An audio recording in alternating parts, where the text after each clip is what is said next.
Your morning commute. Well, the scene where the plane went down, mangled metal is all that remains there. But this morning we are following the newest developments in this investigation into that fatal Akron plane crash that went down. Investigators with the NTSB are currently in the process of examining an overwhelming amount of evidence, as you can imagine, including surveillance video that captures the moment the twin-engine plane actually crashed.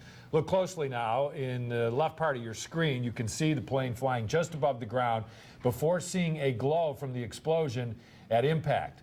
We go live now to the crash site where Sia Nyorkor has information on what investigators plan on doing today. Good morning, Sia.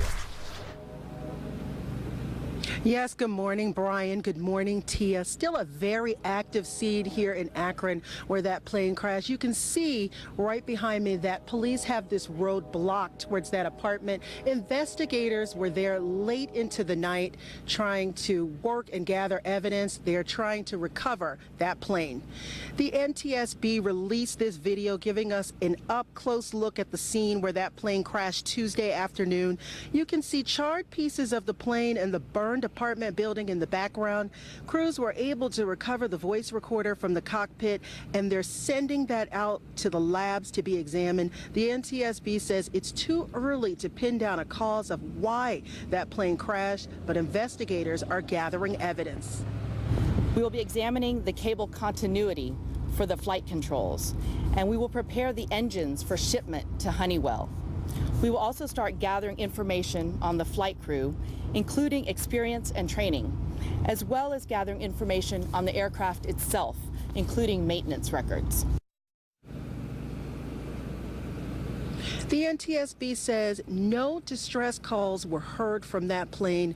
Right now, they're looking into the flight information, the crew, their experience, the training in the aircraft, specifically its maintenance records. But the goal today is to recover that plane. In Akron, Sia Nyorkor, Cleveland, 19.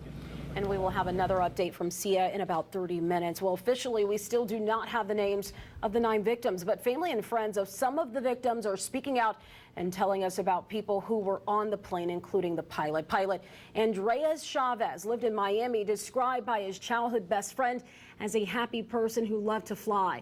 The CEO of the company Chavez piloted for talked about him and his co-pilot on board the Hawker plane that crashed. I can tell you that they were very well-seasoned pilots, both of them. They like to fly together. And we hope to find the identity of the co-pilot sometime today. There were 7 passengers aboard the plane. Family members of 4 of the victims have revealed their loved ones' identities. Diane Smoot, Thomas Virgin, along with Ian and Jared Weiner. All 4 of them are executives for PEP Enterprises, a real estate company that owns 3 properties in our area. Amazingly, no one on the ground was hurt, but 15 people, all adults, are now without a home. We talked with the woman who lived in the home the plane initially hit. I lost everything. The cat, all my worldly possessions, everything.